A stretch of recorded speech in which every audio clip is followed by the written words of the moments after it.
Saludos. Me ha correspondido el comentario de los parágrafos 282 a 286 de la Filosofía del Derecho de Hegel y voy a comentarlos dividiendo las aclaraciones en tres partes. En esta primera parte hablaré en general de todos esos parágrafos y después del 282 y después encontraréis también otros dos vídeos, uno sobre 283 y 284 y otro sobre 285 y 286. Estos 5 parágrafos que me ha correspondido comentar son los que completan la parte de la obra dedicada al poder del príncipe o poder del monarca. Se han comentado ya 7 de los, en total 12 parágrafos dedicados a ese poder, el primero de los poderes del Estado, en los que se articula la soberanía interior del Estado, y en realidad se han cubierto ya los más largos de ellos y también los más conocidos y polémicos, podríamos decir, en los que se explica la naturaleza de ese poder en general, el sentido que tiene que el Estado tenga esa forma, la forma de una monarquía constitucional y por qué concretamente esta monarquía debe ser una monarquía hereditaria, de acuerdo con las ideas de Hegel. En vídeos anteriores en los que he participado encontraréis explicaciones sobre ese razonamiento. Se ha intentado en esos vídeos encontrarle algún sentido al razonamiento de Hegel y lo mismo vamos a hacer en el comentario de los que restan. Por supuesto, si se viene de haber entendido que el principio monárquico no está justificado de ninguna manera, consiste al final en quizá de los puntos más puros e inasumibles de toda la obra, pues es natural entonces leer estos párrafos que vienen a continuación de la misma manera, como expresando una afirmación de la arbitrariedad en la cima del Estado, en el centro del Estado, que se mire por donde se mire no tiene ningún sentido racional. Esta no es mi impresión, entonces lo que vais a encontrar aquí es un comentario, digamos, constructivo, en el que trato de entender por qué Hegel defiende lo que defiende.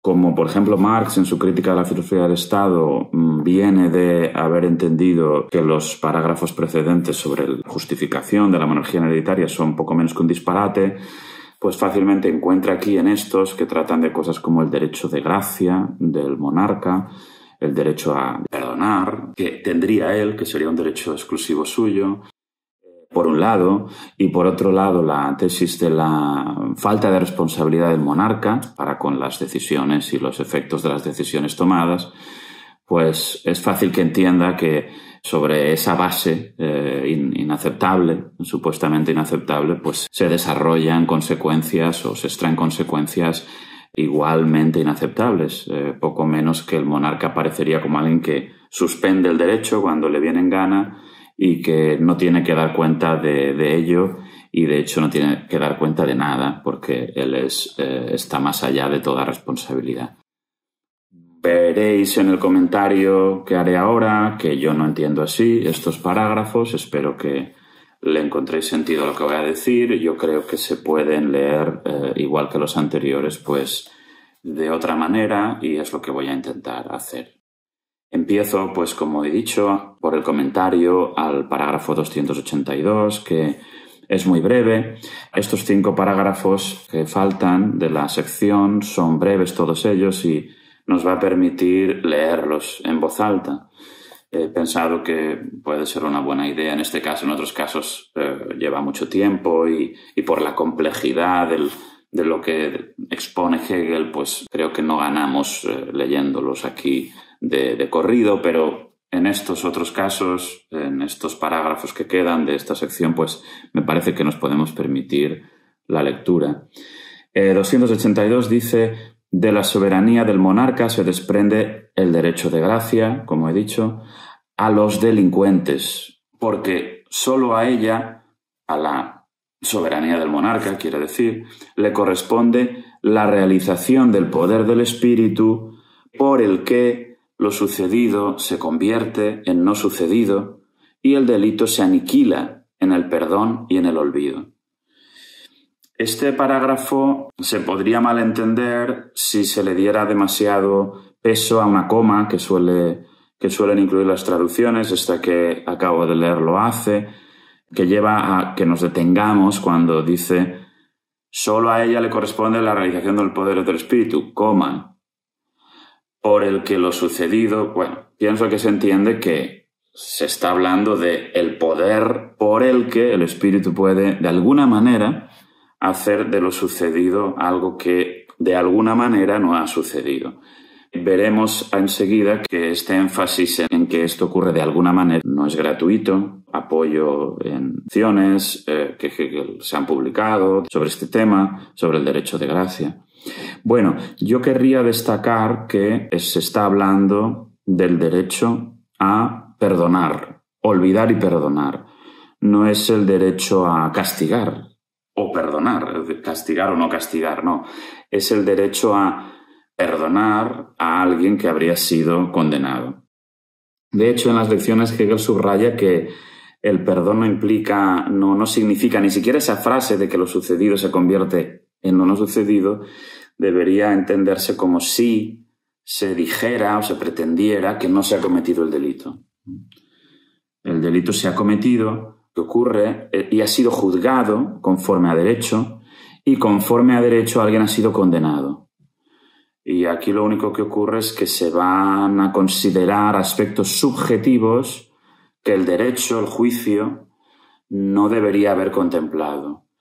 Entonces lo que está defendiendo Hegel es que en el monarca se conserva o se refleja un poder que tiene el espíritu, que es el de perdonar, tratar algo sucedido como si no hubiera sucedido.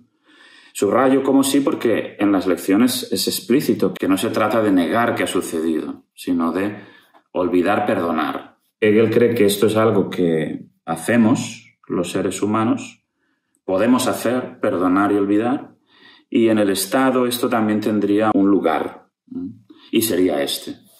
Ya digo, por comentarios publicados, hechos en lecciones, se entiende que el monarca puede considerar que ha habido quizá la condena, digamos, ha ignorado algunos hechos importantes sobre el criminal o delincuente, sobre su, digamos, estar por encima de aquello, o a lo mejor el haber estado su acción basada en un malentendido o en una ignorancia. Es decir, se pueden considerar aspectos que el derecho en sí mismo no debería considerar en primera instancia o como aplicación de la ley, se pueden tener en cuenta para suspender la aplicación de la pena. Se podría ver aquí casi una contradicción entre el énfasis que se había puesto en la primera parte de la obra en que el criminal delincuente merece ser tratado como un ser racional y, por tanto, que se le haga el reconocimiento de la pena. La pena es un reconocimiento de la racionalidad y libertad de quien ha cometido un delito o un crimen. Y aquí es como si se dijera que eso no tiene importancia, podría no tenerla. Hegel en las lecciones razona que se está considerando aquí un aspecto que no se habría considerado, como puede ser, digamos, circunstancias subjetivas. Se entiende que en torno al episodio criminal o delictivo y también relativas al estado actual de esa persona, que aquí se tendrían en cuenta para la suspensión de la pena. Esto se podría, evidentemente, discutir. En la nota se señala que aquí se está inmiscuyendo, digamos, un momento superior del Estado en un asunto de otro nivel, tratado previamente, en el contexto del derecho abstracto, que empieza siendo el derecho privado, y habla de litigios y abusos entre personas, Y aquí el Estado, que estaría por encima de esas relaciones concretas, puntuales, en algún sentido, podría, en un caso dado, pues, como digo, suspender la pena. También las lecciones dicen que estamos hablando de decisiones o, digamos, gracias concedidas por alguna razón, no simplemente porque sí, a pesar de que se subraya que la decisión última es una decisión de esa voluntad, en última instancia, arbitraria, que no actúa, digamos, dirigida por un razonamiento, sí que toma una decisión oídos los razonamientos o hechas las consideraciones pertinentes que se pudieran hacer. Este es un derecho que los estados modernos, hablo de los estados contemporáneos, de alguna manera ligado al Ejecutivo. Luego en el vídeo siguiente hablaré del Ejecutivo y diré alguna cosa que clarificará esto quizás, pero en todo caso conocemos ese derecho. Ese derecho no es un derecho que haya desaparecido o vaya que se pueda considerar hoy un derecho puramente retrógrado o un vestigio de una visión del derecho no actualizada. Creo que habría que entenderlo así. El texto de las líneas básicas no precisa ni los límites ni las condiciones de la aplicación de este derecho, pero sí se encarga de indicar en la nota, esto es relevante, que la determinación de esas circunstancias y la aplicación de el ejercicio de este derecho quedan para un tratamiento de la ciencia política ya no puramente filosófico, en el que se deben tener en cuenta pues, aspectos históricos, locales, contextuales, que aquí no se deben tener en cuenta. Así que, bueno, creo que se ha de contextualizar la afirmación de este derecho de esa manera, refiriéndolo a una determinación ulterior de las condiciones y límites en la que aquí no se entra, pero en la que habría que entrar y que, bueno, pondría y condiciones al ejercicio de este derecho. Hasta aquí el comentario del 282 y en los vídeos siguientes hablaré de los 4 parágrafos restantes de esta sección. Espero que estas aclaraciones hayan sido de alguna utilidad.